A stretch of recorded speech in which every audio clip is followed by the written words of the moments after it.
नमस्कार दोस्तों, आइए जानते हैं आज राजस्थान की बड़ी खबरें। आज की पहली खबर है कि समरावता थप्पड़ कांड में नरेश मीणा की जमानत खारिज। समरावता थप्पड़ कांड के आरोपी और पूर्व निर्दलीय प्रत्याशी नरेश मीणा की टोंक स्थित SC/ST मामलों की विशेष अदालत ने जमानत निरस्त करते हुए गिरफ्तारी वारंट जारी कर दिया है। अदालत के आदेश के बाद अब पुलिस कभी भी उनकी गिरफ्तारी कर सकती है। नरेश मीणा को इस प्रकरण में 13 जुलाई 2025 को राजस्थान हाईकोर्ट से सशर्त जमानत मिली थी। आरोप है कि उन्होंने जमानत की शर्तों का उल्लंघन किया। सितंबर नवंबर में हो सकते हैं पंचायत निकाय चुनाव। राजस्थान में पंचायत और निकाय चुनाव सितंबर से नवंबर के बीच होंगे। इसके संकेत हाईकोर्ट में सरकार की ओर से लगाए गए चुनाव टालने के प्रार्थना पत्र में मिलते हैं। सरकार ने कोर्ट में प्रार्थना पत्र लगाकर 31 जुलाई तक चुनाव कराने की समय सीमा को बढ़ाने की मांग की है। सरकार ने प्रार्थना पत्र में OBC आयोग और राज्य निर्वाचन आयोग के साथ हुए पत्राचार की डिटेल देते हुए कोर्ट से चुनाव टालने की मांग की है। सरकार ने कहा कि अभी तक OBC आयोग से राजनीतिक आरक्षण की रिपोर्ट प्राप्त नहीं हुई है। हाईकोर्ट का बॉर्डर क्षेत्र की संपत्तियों पर बड़ा फैसला। राजस्थान हाईकोर्ट ने भारत पाक सीमा से सटे 0 से 50 किलोमीटर क्षेत्र स्थित धार्मिक स्थल और अन्य निर्माणों से जुड़े मामलों में फैसला सुनाते हुए कहा, राष्ट्रीय सुरक्षा सर्वोच्च है। हाईकोर्ट ने याचिकाएं खारिज करते हुए निर्देश दिए कि प्रत्येक संपत्ति की अलग अलग जांच की जाएगी। नेशनल सिक्योरिटी से जुड़ा मामला होने के कारण इस मामले की सुनवाई सोमवार को बंद कमरे में हुई।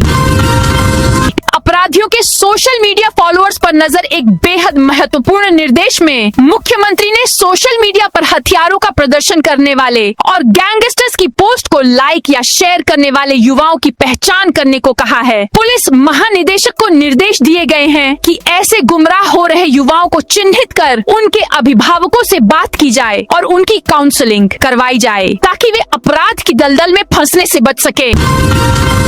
उदयपुर एयरपोर्ट का नया टर्मिनल सितंबर तक तैयार। उदयपुर के महाराणा प्रताप एयरपोर्ट पर नए टर्मिनल के सितंबर तक तैयार होने की संभावना है। करीब 350 करोड़ रुपए की लागत से तैयार हो रहा नया टर्मिनल राजस्थान के आधुनिक और विशाल एयरपोर्ट टर्मिनल में शामिल होगा। लगभग 52,000 वर्ग मीटर क्षेत्र में विकसित इस टर्मिनल की साल भर की यात्री क्षमता लगभग 45 लाख यात्रियों की होगी, जो वर्तमान क्षमता से कई गुना अधिक है।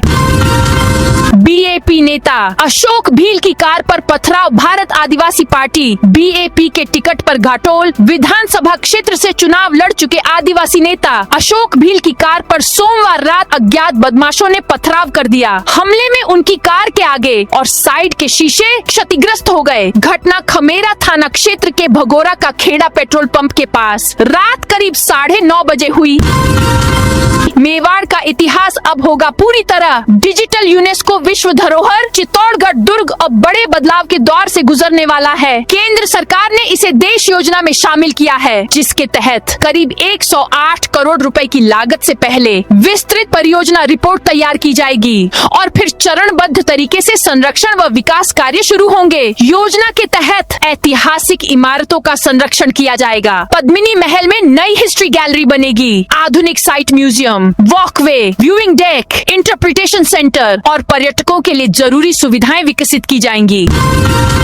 पाली में 15 जुलाई को बंद रहेंगे निजी स्कूल। पाली में RTE के लंबित भुगतान और सरकारी नीतियों के विरोध में 15 जुलाई को निजी स्कूल बंद रहेंगे। इस दौरान CBSI और RBSI माध्यम के निजी शिक्षण संस्थान बंद रखकर विरोध जताया जाएगा। यह फैसला मंगलवार को रतनचंद लोढ़ा बाल निकेतन विद्यालय में हुई निजी शिक्षण संस्था विकास समिति की बैठक में लिया गया। CM बोले, अपराधियों पर ऐसी कार्रवाई हो उनकी रूह कांप जाए। जयपुर में मुख्यमंत्री भजनलाल शर्मा ने कहा, प्रदेश में महिलाओं और बच्चों से जघन्य अपराध करने वालों, अपराधियों और उनके आकाओं पर ऐसी कार्रवाई होनी चाहिए कि उनकी रूह कांप जाए। आने वाले समय में कोई भी अपराध करने से पहले 100 बार सोचे। यह निर्देश मुख्यमंत्री ने सोमवार को CMR में कानून व्यवस्था को लेकर आयोजित बैठक में दिए। ऊंट संरक्षण योजना में रिश्वतखोरी, 2 गिरफ्तार। राजस्थान में भ्रष्टाचार के खिलाफ कार्रवाई करते हुए भ्रष्टाचार निरोधक ब्यूरो की बाड़मेर इकाई ने एक बड़ी कार्रवाई की है। टीम ने जैसलमेर जिले के मोहनगढ़ स्थित राजकीय प्रथम श्रेणी पशु चिकित्सालय के राघव डोई और पशुधन निरीक्षक सोनू रैगर को 3,000 रुपए की रिश्वत लेते हुए रंगे हाथों गिरफ्तार किया है।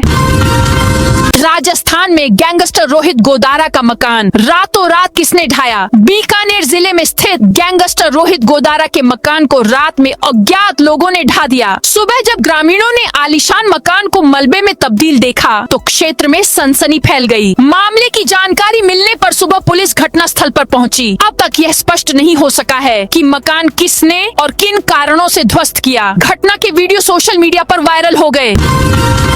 सांवलिया सेठ की खुली दान पेटी पहले चरण की दान राशि की गिनती में 10,11,83,000 रुपए के नोटों को गिनती की गई। नोटों को गिनने के लिए 150 से अधिक कार्मिक लगाए गए हैं। भाई पप्पू गुर्जर को अजमेर से दौसा जेल किया शिफ्ट। डकैत जगन गुर्जर हत्याकांड के बाद सरकार और जेल प्रशासन ने बड़ा कदम उठाते हुए गैंगस्टर पप्पू गुर्जर को अजमेर हाई सिक्योरिटी जेल से दौसा जेल शिफ्ट करने का निर्णय लिया है। जेल प्रशासन ने ट्रांसफर के आदेश जारी कर दिए हैं और मंगलवार सुबह कड़ी सुरक्षा व्यवस्था के बीच पप्पू गुर्जर को दौसा जेल ले जाया गया। बीकानेर में 25 लाख रुपए के मोबाइल मालिकों को लौटाए। बीकानेर रेंज पुलिस ने गुम हुए मोबाइल फोन बरामद किए हैं। रेंज कार्यालय की सोशल मीडिया सेल ने CIR पोर्टल के माध्यम से महज 30 दिनों में 100 गुमशुदा मोबाइल फोन ट्रेस कर बरामद किए। इन मोबाइलों की अनुमानित कीमत करीब 25,30,000 रुपए बताई गई है। कोटा ग्रामीण में 50 लाख की संपत्ति ध्वस्त। कोटा ग्रामीण पुलिस ने अपराधियों के खिलाफ चलाए जा रहे ऑपरेशन क्रिमिनल डस्टिंग के तहत सोमवार को 2 बड़ी कार्रवाई की। एक ओर जहां अवैध रूप से अर्जित संपत्ति पर बुलडोजर चलाया, वहीं दूसरी ओर अंतर्राज्यीय डोडा चूरा और शराब तस्करी का भी भंडाफोड़ किया। भाजपा की नई योजना, पदाधिकारी अब मंडल पर करेंगे रात्रि विश्राम। भारतीय जनता पार्टी के प्रदेश संगठन के निर्देशानुसार आगामी संगठनात्मक कार्यक्रमों और पंचायत राज चुनाव की तैयारियों को गति देने के उद्देश्य से सोमवार को डूंगरपुर स्थित नवीन भाजपा जिला कार्यालय में जिला कार्यकारिणी की बैठक हुई। बैठक की अध्यक्षता जिला अध्यक्ष अशोक पटेल रणोली ने की, जबकि मुख्य अतिथि सागवाड़ा विधायक शंकर लाल डेचा रहे। विशिष्ट अतिथि प्रभु पंड्या, गोपीचंद मीणा तथा बंशीलाल कटारा मौजूद रहे। बैठक का मुख्य फोकस प्रदेश संगठन द्वारा निर्धारित बूथ सशक्तिकरण अभियान, शक्ति केंद्र संरचना, कार्यकर्ताओं की सक्रिय भागीदारी तथा संगठन को गांव-गांव तक मजबूत बनाने पर रहा। स्मार्ट मीटर विरोध प्रदर्शन के बाद बूंदी में 2 MLA अशोक चांदना और CL प्रेमी समेत 28 लोग नामजद बूंदी के हिंडोली विधानसभा क्षेत्र में स्मार्ट मीटर को लेकर कांग्रेस का प्रदर्शन हुआ। विधायक अशोक चांदना के नेतृत्व में कार्यकर्ताओं ने कलेक्ट्रेट का घेराव करने का प्रयास किया, जिस पर पुलिस ने 3 बार वाटर कैनन का इस्तेमाल कर उन्हें खदेड़ा था। अब इस मामले में बड़ा अपडेट सामने आया है। पुलिस ने हिंडोली विधायक अशोक चांदना, केशोराय पाटन विधायक CL प्रेमी समेत 28 लोगों को नामजद किए हैं और पूरे मामले की जांच CIDCB को सौंप दी है। बिना अनुमति जेलर और प्रहरी 2 महिला बंदियों को ले गयी। 7 अजमेर के सेंट्रल जेल स्थित महिला सुधार गृह में सुरक्षा व्यवस्था और जेल नियमों के पालन पर गंभीर सवाल खड़े होने का मामला सामने आया है। आरोप है कि महिला जेलर महिला प्रहरी के साथ 2 महिला बंदियों को बिना रजिस्टर में इंदराज किए जेल परिसर से बाहर ले गयी। ड्यूटी पर तैनात महिला प्रहरी की सूचना पर जेल अधीक्षक ने हाजिरी कराई तो 108 के बजाय केवल 106 बंदी मौजूद मिली। बाद में महिला जेलर दोनों बंदियों को लेकर लौट आई, लेकिन तब तक मामला जेल मुख्यालय तक पहुंच चुका था। अलवर की झिड़ी खान विवाद, NGT के आदेश पर झिड़ी की खान का अधूरा सीमा ज्ञान किया गया। वास्तविक सीमांकन करने के बाद पत्थरगड़ी करनी थी, जो नहीं की गई। इस पर खनन विभाग ने असहमति जाहिर की और 9 जून तक इस रिपोर्ट पर हस्ताक्षर नहीं किए। हालांकि बाद में हस्ताक्षर करवा लिए गए। उसी दौरान भू प्रबंधन विभाग ने पत्थरगड़ी करने से इसलिए मना कर दिया कि यह उनके अधिकार क्षेत्र में नहीं, राजस्व कार्मिकों को तकनीकी सहयोग दे सकते हैं। ऐसे में खान की पत्थरगड़ी न होने के मामले में अब NGT में अगली सुनवाई 28 जुलाई को होगी। गैंगस्टर रोहित गोदारा का आलीशान घर ढाया। बीकानेर जिले के लूणकरणसर क्षेत्र से एक बड़ी खबर सामने आई है। कुख्यात गैंगस्टर रोहित गोदारा से जुड़े बताए जा रहे एक मकान को देर रात अज्ञात लोगों द्वारा ध्वस्त किए जाने की सूचना मिली है। घटना के बाद पूरे इलाके में तरह तरह की चर्चाएं शुरू हो गई हैं और लोग इस कार्रवाई के पीछे की असली वजह जानने की कोशिश कर रहे हैं। घटना के संबंध में अब तक किसी भी व्यक्ति या संगठन ने जिम्मेदारी नहीं ली है। वहीं जिला प्रशासन और पुलिस प्रशासन ने इस कार्रवाई में अपनी किसी भी प्रकार की आधिकारिक भूमिका होने से साफ इनकार किया है। जजों के रिटायरमेंट पर सुप्रीम कोर्ट का सभी अदालतों को नोटिस। सुप्रीम कोर्ट ने जजों की सेवा अवधि और रिटायरमेंट की उम्र से जुड़े मामले में देशव्यापी रुख अपनाते हुए फैसला सुनाया है। नल इंडिया जजों एसोसिएशन की याचिका पर सुनवाई करते हुए मुख्य न्यायाधीश की अध्यक्षता वाली पीठ ने केंद्र सरकार, सभी राज्यों, केंद्र शासित प्रदेशों और देश के सभी हाई कोर्ट्स को नोटिस जारी कर जवाब तलब किया है। मामले में सभी जिला, स्टेट और निचली अदालतों को आज नोटिस भेजे गए हैं। राजस्थान में बदलेगा मौसम, होगी बारिश। राजस्थान में मानसून पूरी तरह थम गया है। बादल आते हैं लेकिन बरस नहीं रहे। सोमवार को बादलों की आवाजाही रही लेकिन कहीं भी बारिश नहीं हुई। मौसम विभाग ने 16 जुलाई को बारिश की एंट्री होने की उम्मीद जताई है। वीडियो पर घूस मांगने का आरोप, एसीबी ने दर्ज किया केस। बूंदी जिले के केशवरायपाटन पंचायत समिति की ग्राम पंचायत भिया की ग्राम विकास अधिकारी। वीडियो, सोनम नेहरा के खिलाफ भ्रष्टाचार निरोधक ब्यूरो एसीबी ने रिश्वत मांगने के आरोप में मामला दर्ज किया है। आरोप है कि सोनम नेहरा ने स्वच्छ भारत मिशन के तहत 1.64 लाख रुपए के बिल पास करने के बदले 25,000 रुपए की रिश्वत मांगी गई थी। ट्रैप की भनक लगने पर सोनम ने रिश्वत नहीं ली गई। इस मामले में एसीबी ने जांच के बाद 13 जुलाई को ग्राम विकास अधिकारी सोनम नेहरा के खिलाफ मामला दर्ज किया। कोटा में आरटीओ को जहरीली गैस बम से उड़ाने की धमकी। कोटा में विज्ञान नगर थाना क्षेत्र स्थित आरटीओ कार्यालय को बम से उड़ाने की धमकी मिली। इससे कर्मचारियों में हड़कंप मच गया। आरटीओ अधिकारी मनीष शर्मा के सरकारी कंप्यूटर पर सुबह करीब 10 बजे धमकी भरा ईमेल आया। ईमेल में दावा किया कि दोपहर 1 से 3 बजे के बीच जहरीली गैस वाले 5 बम विस्फोट करेंगे। साथ ही ईमेल को तुरंत कोटा सिटी एसपी को भेजने की बात भी लिखी गई थी। जोधपुर में चलती मिली एक ही नंबर की 2 बस। जोधपुर में एक ही नंबर की 2 बसों के संचालित होने का मामला सामने आया है। परिवहन विभाग की ओर से इसको लेकर कार्रवाई की गई है। विभाग ने दोनों बसों को अलग अलग थानों में खड़ा करवाया है। फिलहाल यह जांच की जा रही है कि कौन सी बस के नंबर प्लेट फर्जी हैं और किसके सही या दोनों के ही नंबर प्लेट फर्जी लगाए गए हैं। इन सभी पहलुओं को लेकर जांच की जा रही है। बींचावा में पानी चोरी करने पर 26 लोगों को नोटिस। डिडवाना कुचामन जिले के बींचावा गांव में जलदाय विभाग नहरी परियोजना ने अवैध जल कनेक्शनों और बूस्टर के उपयोग के खिलाफ कार्रवाई की। सहायक अभियंता राजपाल सिंह शेखावत के नेतृत्व में टीम ने औचक निरीक्षण कर 36 लोगों को पेनल्टी नोटिस जारी किए। जोधपुर में ट्रैकिंग डिवाइस की वजह से अटके वाहनों के परमिट प्रदेश के कॉमर्शियल व्हीकल में vehicle location tracking device VLTD लगाने को लेकर ट्रांसपोर्टर्स और परिवहन विभाग के बीच सहमति नहीं बन पा रही है। ऐसे में राजस्थान के कई जिलों में इसके विरोध में हड़ताल शुरू हो चुकी है। जोधपुर में ट्रक ऑपरेटर्स ने कल से चक्का जाम कर हड़ताल पर जाने का निर्णय लिया है। इनका कहना है कि हम ट्रैकिंग डिवाइस लगाने को तैयार हैं, लेकिन सरकार से जिन कंपनियों का MOU हुआ है वह 10 गुना महंगे हैं। 12 में अमृत 2.0 प्रोजेक्ट को मिली कोर्ट से मंजूरी। 12 में अमृत 2.0 पेयजल परियोजना 2 साल की अदालती अड़चनों के बाद फिर से शुरू हो गई है। कोर्ट से प्रक्रिया पूरी होने के बाद जलदाय विभाग ने 12 और छबड़ा के लिए नए सिरे से टेंडर जारी किए हैं। 12 शहर में 21.71 करोड़ रुपए की लागत से 33 किलोमीटर लंबी नई पेयजल पाइपलाइन बिछाई जाएगी।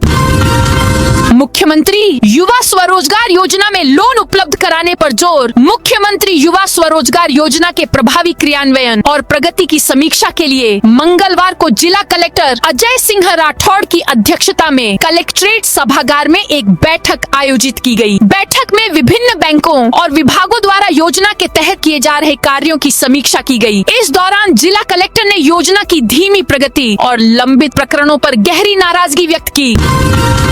अलवर मंडी में सरसों के भाव 8,000 रुपए प्रति क्विंटल पहुँचे। अलवर कृषि उपज मंडी में पिछले कुछ समय से सुस्त चल रहे सरसों के बाजार में अचानक जोरदार तेजी लौट आई है। इस तेजी के बाद अलवर मंडी में सरसों के भाव इस सीजन के अपने उच्चतम करीब 7,900 से 8,000 रुपए प्रति क्विंटल पहुँच गए हैं, जबकि एक सप्ताह पहले 7,650 रुपए प्रति क्विंटल के आसपास भाव थे।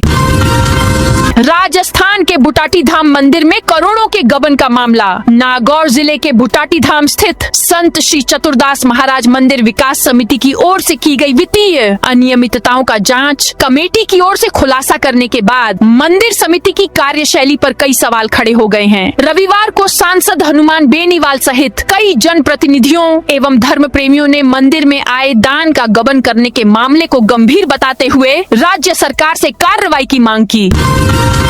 कचरा प्रबंधन पर फिसली निगम की व्यवस्था, नगर निगम के घर घर कचरा संग्रहण और स्वच्छता व्यवस्था के दावों की पोल सोमवार को कचरा ट्रांसफर स्टेशन पर खुल गई। शहर के विभिन्न क्षेत्रों से कचरा लेकर पहुंचे बड़ी संख्या में ऑटो टिपर कई घंटे तक ट्रांसफर स्टेशन के बाहर कतारों में खड़े रहे, लेकिन कचरे को दबाने वाले चारों कैप्सूल पहले से भरे होने के कारण उनमें कचरा खाली नहीं हो सका। इसका सीधा असर शहर की डोर टू डोर कचरा संग्रहण व्यवस्था पर पड़ा और कई क्षेत्रों में संग्रहण प्रभावित रहा।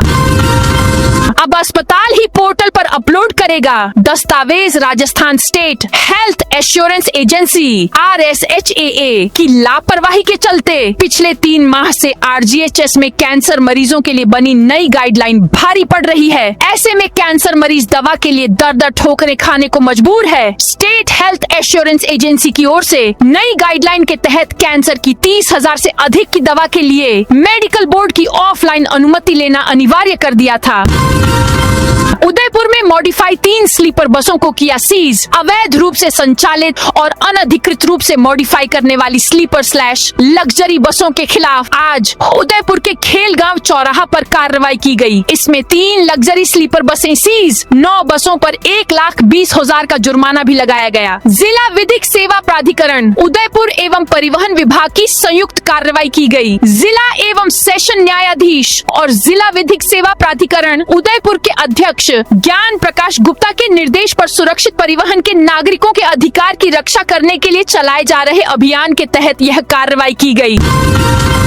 खान विभाग का कड़ा आदेश। अरावली पर्वत श्रृंखला को बचाने के लिए सुप्रीम कोर्ट की सख्ती के बीच खान एवं भूविज्ञान निदेशालय ने एक बड़ा और कड़ा आदेश जारी किया है। इसके तहत सुप्रीम कोर्ट के विभिन्न फैसलों के मद्देनजर अरावली क्षेत्र के लंबित पड़े माइनिंग प्रस्तावों को अब केवल सशर्त पर्यावरण स्वीकृति कंडीशनल EC मिलेगी। हालांकि इस मंजूरी के बाद भी पट्टा धारक सीधे तौर पर जमीन की सफाई या खनन कार्य शुरू नहीं कर पाएंगे। घरेलू उड़ानों का किराया 100% तक बढ़ा। उदयपुर सहित देश दुनिया के नागरिक इस वक्त एयरलाइंस कंपनियों की मनमानी का शिकार हो रहे हैं। DGCA के सख्त निर्देशों के बावजूद हवाई टिकटों के दाम लगातार बढ़ रहे हैं। उदयपुर में आगामी पर्यटन सीजन सितंबर से शुरू होकर मार्च 2027 तक चलेगा। फिलहाल शहर में न बड़ा त्योहार है न पर्यटकों की भारी आवक। इसके बावजूद घरेलू उड़ानों का किराया 100% तक बढ़ चुका है। सरकारी तिजोरी में कैद 64 करोड़ का सोना चांदी अपराधियों से जब्त। 64.44 करोड़ रुपए का 29.01 किलो सोना और 972.75 किलो चांदी सरकारी खजाने में कबाड़ हो रही है। नियंत्रक एवं महालेखा परीक्षक कैग की लेटेस्ट समीक्षा रिपोर्ट में सामने आया है कि ये सोना चांदी बरसों से सरकारी खजाने में रखे हैं, लेकिन अभी तक इसका नियमानुसार निस्तारण नहीं हो पाया है। कैग ने पहली बार इस तरह की जानकारी साझा की है। प्रदेश में केंद्र के प्रारूप को लागू ही नहीं किया। देश को सबसे ज्यादा फौजी देने वाले राजस्थान के वीर परिवारों पर इन दिनों एक अजीब संकट मंडरा रहा है। यह संकट प्रदेश की लचर प्रशासनिक व्यवस्था के कारण उपजा है। प्रदेश में डिजिटल आय प्रमाण पत्र नहीं बनने के कारण हजारों सैनिक परिवारों के हक और सुविधाएं तो छिन ही रही हैं। साथ ही सरहद पर मुस्तैद जवानों पर सेना द्वारा फर्जी दस्तावेज देने के तहत कार्रवाई का खतरा पैदा हो गया है। सीकर का मास्टर प्लान तीसरी बार बदलने की तैयारी। राजस्थान के जोधपुर, अजमेर, उदयपुर, बीकानेर सहित 42 शहर और कस्बों के संबंधित विधायकों ने अपने इलाके के मास्टर प्लान बदलवा लिए। मंत्री की हरी झंडी भी मिल गई, लेकिन हैरानी की बात है कि UDH मंत्री झाबर सिंह खर्रा के गृह जिले के शहर सीकर का मास्टर प्लान अटक गया। कोटा ग्रामीण पुलिस ने अपराधियों के खिलाफ चलाए जा रहे ऑपरेशन क्रिमिनल डस्टिंग के तहत सोमवार को 2 बड़ी कार्रवाई की। एक ओर जहां अवैध रूप से अर्जित संपत्ति पर बुलडोजर चलाया, वहीं दूसरी ओर अंतर्राज्यीय डोडा चूरा और शराब तस्करी का भी भंडाफोड़ किया। फर्जी सिम उपलब्ध कराने वाले 2 सप्लायर गिरफ्तार। डीग पुलिस ने साइबर अपराधियों के खिलाफ चलाए जा रहे ऑपरेशन एंटीवायरस और प्रतिबिंब पोर्टल अभियान के तहत कार्रवाई की है। जालूकी थाना पुलिस ने साइबर ठगों को फर्जी सिम कार्ड उपलब्ध कराने वाले 2 सप्लायरों को गुजरात के सूरत से गिरफ्तार किया है। उदयपुर में 3 मॉडिफाई बसों को सीज किया। उदयपुर में अवैध रूप से संचालित और अनधिकृत रूप से मॉडिफाई स्लीपर / लग्जरी बसों के खिलाफ सोमवार को कार्रवाई की गई। इसमें 3 लग्जरी स्लीपर बसों को सीज कर दिया गया। वहीं 9 बसों पर 1,20,000 रुपए का जुर्माना भी लगाया गया। परिवहन विभाग ने VLTD पर नई SOP जारी की। राजस्थान में vehicle location tracking device VLTD को लेकर जारी ट्रांसपोर्टरों की अनिश्चितकालीन हड़ताल के बीच परिवहन विभाग ने नई स्टैंडर्ड ऑपरेटिंग प्रोसीजर SOP जारी की है। परिवहन मुख्यालय में सोमवार को विभाग के अधिकारियों और ट्रांसपोर्ट एसोसिएशन के पदाधिकारियों के बीच बैठक हुई। बैठक के बाद विभाग ने नई SOP जारी कर दी, लेकिन ट्रांसपोर्ट संगठनों ने इसे अधूरा बताते हुए हड़ताल जारी रखने का फैसला किया। बूंदी में स्मार्ट मीटर के खिलाफ कांग्रेस का प्रदर्शन। बूंदी में स्मार्ट मीटर लगाने के विरोध में सोमवार को किसानों और कांग्रेस समर्थकों ने हुंकार जन आंदोलन किया। इस दौरान प्रशासन ने पानी की बौछार कर लोगों को रोकने का प्रयास किया। इससे पहले आजाद पार्क में बड़ी संख्या में कार्यकर्ता इकट्ठा हुए और जिला कलेक्टर ऑफिस के घेराव के लिए कूच कर दिया। रैली में कांग्रेस पार्टी के वरिष्ठ नेता, जिला और ब्लॉक कांग्रेस कमेटी के सदस्य और महिला कांग्रेस कमेटी की कार्यकर्ता शामिल थे। पाली कलेक्ट्रेट के बाहर पिंक धरना जारी। पाली कलेक्ट्रेट के बाहर सोमवार को पिंक साड़ी पहने सैकड़ों आंगनबाड़ी कार्यकर्ता सहायिकाएं धरने पर डटी रहीं। जिले भर से यहां बड़ी तादाद में आंगनबाड़ी कार्यकर्ता सहायिकाएं पहुंची और धरने में शामिल हुई। इस दौरान स्थायी करने, मानदेय बढ़ाने और ग्रेच्युटी देने की मांगे दोहराई गई। आंगनबाड़ी कार्यकर्ता सहायिकाओं ने जमकर नारेबाजी की। उन्होंने कहा, जब तक मांगों का समाधान नहीं होगा तब तक धरना जारी रहेगा। घुमंतु परिवारों को ग्रामीण सेवा शिविर में मिले पट्टे। ग्राम पंचायत पचपदरा में आयोजित ग्रामीण सेवा शिविर में पात्र परिवारों को सरकारी योजनाओं का लाभ मिला। इस दौरान वर्षों से आवासीय पट्टों का इंतजार कर रहे घुमंतु परिवारों को पट्टे सौंपे गए। शिविर में राजस्व, पंचायत, सामाजिक सुरक्षा और अन्य विभागों से संबंधित मामलों का मौके पर ही निस्तारण किया गया। जोधपुर में अवैध मॉडिफाई वाली बसें सीज। जोधपुर में नियमों के विपरीत मॉडिफिकेशन कर संचालित की जा रही लग्जरी और स्लीपर बसों के खिलाफ परिवहन विभाग ने बड़ी कार्रवाई की है। सोमवार को जांच के दौरान कई बसों में अवैध बदलाव पाए जाने पर उन्हें सीज कर दिया गया। वहीं शहर में दिन भर हुई अन्य प्रमुख घटनाओं और अहम खबरों पर भी एक नजर डालिए। तो दोस्तों, यह थी आज राजस्थान की बड़ी खबरें। आप इस वीडियो को कौन से जिले से देख रहे हैं, उस जिले का नाम जरूर बताइए।